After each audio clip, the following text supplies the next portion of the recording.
Welcome to Horror Franchise Wednesday. Let's talk about the I Spit on Your Grave remake this week, and then we'll talk about these two in the following weeks. So, yeah, this one has the same story as the first one.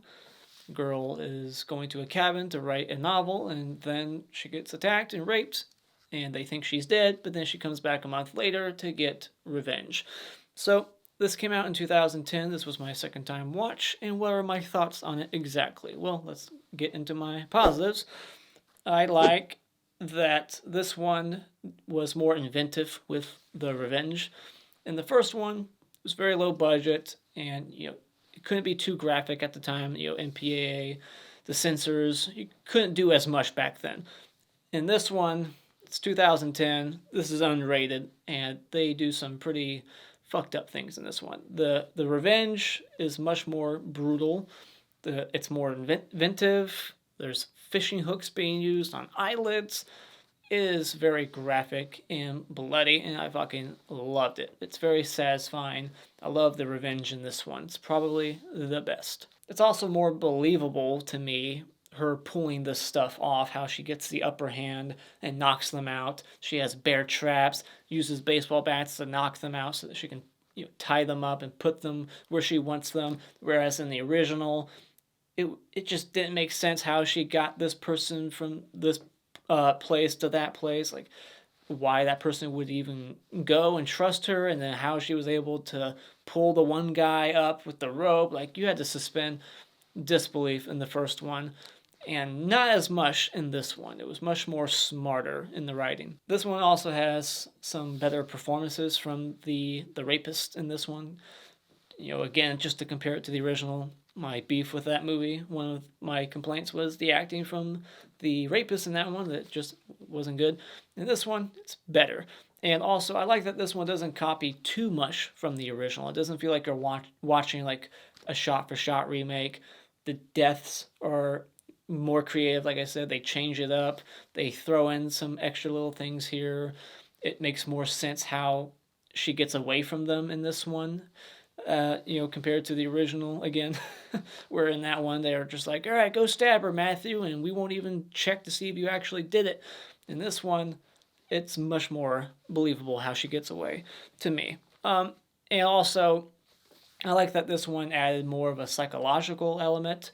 The way she tortures them, she doesn't just use physical torture. She psychologically is torturing them a little bit before she captures them. Getting into what I don't like about the movie is I don't like the soundtrack. It just sounds like generic horror movie shit that is in like low budget student films. Like, it just sounded like every sound, I was like, I've heard that in other stuff. So nothing original here. I also didn't like the addition of the cop.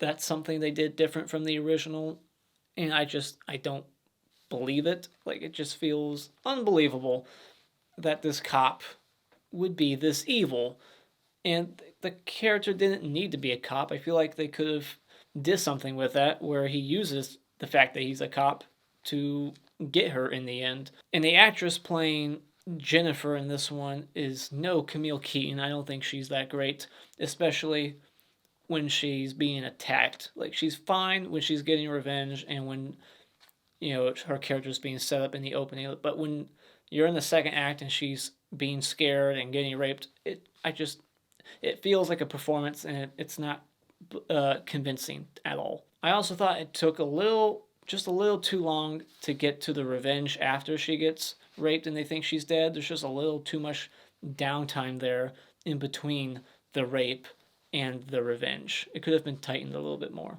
I'm also not crazy about the washed out, like, desaturated look. It just looks cold and depressing, even though it's supposed to be like summer when she's here. Like, they're just making the movie look dark and depressing because what happens later on is very dark. But it's like, it should be the opposite. It should be like, oh wow, look how beautiful and sunny and bright.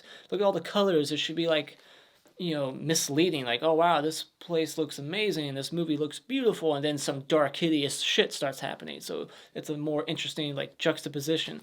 I also thought it was a bit of a missed opportunity. They introduced this character I mean, granted, we only hear her voice, but they introduce this character on the phone that at some point I think is trying to look for her. She's calling up the guy that she rented the cabin from, but she never actually goes into the town to investigate. Like, she could have came into the picture at some point looking for her friend and then became like bait or like a hostage at some point when she kills the first couple of guys. The cop finds out her friend's in town looking for her, so he grabs her, like, or she just helps her get revenge. I don't know, like, that character should have came into the picture. So final thoughts, this is a less gritty remake with a increased production value and more brutality to it. If you liked the original, I think you might enjoy this one as well. I don't think the rape in this one is as disturbing and hard to watch as the original, in my opinion. But it's all about the revenge, and this one has some sweet, satisfying vengeance. So when it comes to I Spit on Your Grave, I'll just give this one 3 out of 5 stars. All right, time for a spoiler discussion. So the opening title card is the same exact shots and title card as the original. Little callback to the original. And are old-fashioned gas pumps even really still a thing? I see them in movies all the time, but I've never come across one in my life. So because it's 2010 and we got cell phones, we have to explain why she no longer has a cell phone, and she drops it in the toilet like an idiot. Like, dude, the way she did it, like, who uses the toilet seat as, like, something to help you get up? Like, I guess she's not a germaphobe. Like, I was just like, wow. When she gets back up, she actually puts her hands on this nasty toilet lid to push herself off the ground. It's like, dude, you're not that weak. You're young and beautiful. You're skinny. You're an athlete. She's running around the lake like the Jarvis family in the final chapter. Like, she's fit. So you don't need to use the damn toilet to push yourself off the ground. That's disgusting. So Matthew comes to fix her toilet, and when he does, she kisses him like on the lips or like on the cheek. Either way, lips or cheek, it just seemed out of character. I don't believe she's that kind of girl that would just get that excited and start kissing this slow dude on the face like that. I don't know. That just felt forced. And Jennifer is a pothead in this one, and she gets attacked at night instead of during the day. And the guy is throwing lit matches at her again and again. It's pretty fucked up, but I just saw that in a movie recently. Puzzle from 1974. Recommend that movie. And in this one, I don't think they did this in the original, but they're making her like suck on like the barrel of a gun and suck on the bottle of like vodka. Suck it, bitch. We get some callbacks here. And then she bumps into the sheriff, and he's in on it too. Like, how many times have they done this? It feels like it's the first time.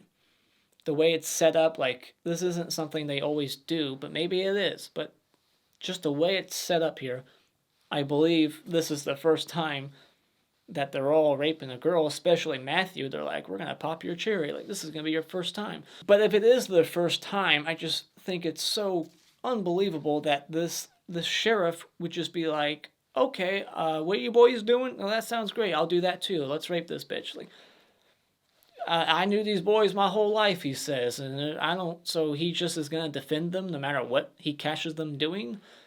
It's like, oh, you boys are raping her? I guess I'll rape her too, because I love you boys. You're like my kids. Like, what the fuck? I don't know. Like, that was just stupid.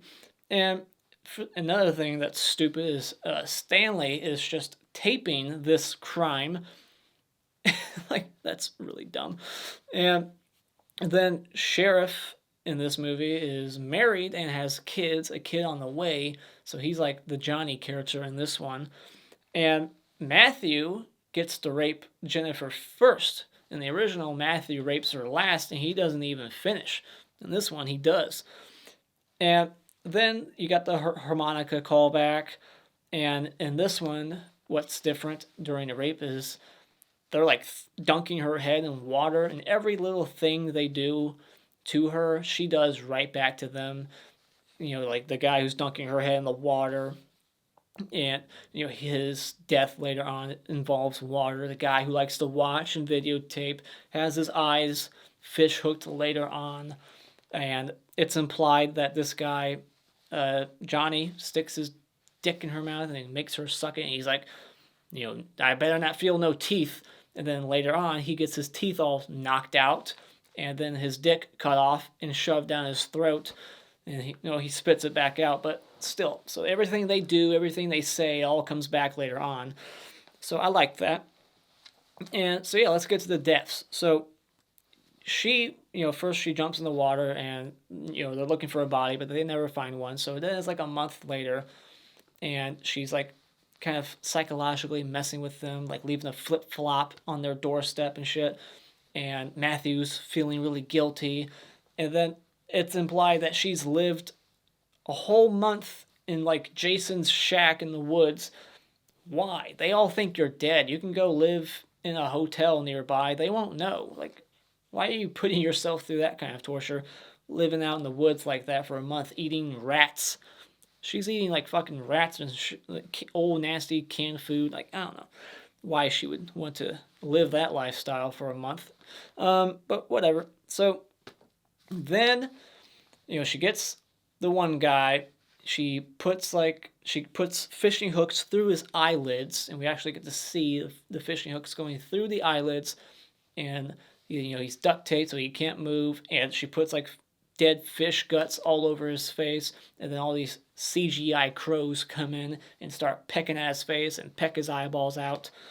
And the other guy, she puts him like on this wooden plank and over a tub, and she puts a bunch of lye inside of the tub water, and then she takes the one board off, so he has to like test his core strength, and then he falls into it, and his face is like melting off. That looked pretty cool. And so then she captures the third guy. Like I said, she chops his dick off, knocks all his teeth out, and then shoves his severed dick into his mouth. And he's like pissing himself before that, though. I thought it was funny that he pisses himself, and then he starts trying to act tough afterwards.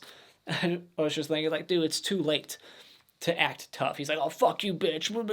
It's like, no, we're past that. Like, you're a coward. You're pissing your, not your pants because he's naked, but once you've pissed yourself, it's too late to start trying to act tough afterwards. Like, oh, I'll get you, bitch. Like, fuck you. Like, no. So then the sheriff kills this one dude, Earl, loose ends. And that just felt like filler. Like, that didn't need to happen. Like, what did that guy know? He looks and sounds like a moron. He's not going to put two and two together and, like, rat you out. Like, it was just not needed. And I like that she pretends to be his kid's teacher, and he's on the phone with his wife, and she's like, this new teacher's here, talk to her. And she's like, hi, and he recognizes the voice, and he's panicking. And then I love that he does like an action hero, like slide across the hood of his car. Unnecessary. He could have just ran around and got in the car, but he's like in such a hurry. They like Dukes of hazards it like across the hood of his car. And so she has like his daughter kidnapped, and we never even find out where she put his kid. By the end of the movie, it's never answered. Like, what does she do with his daughter?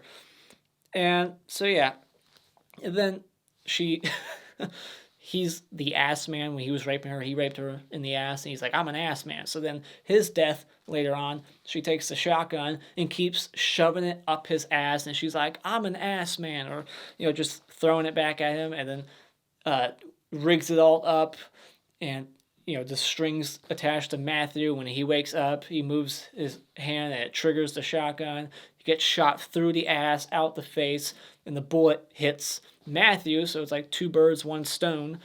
So 2 kills for the price of 1. And so yeah, I think that's about all of it. Anything else I have to say?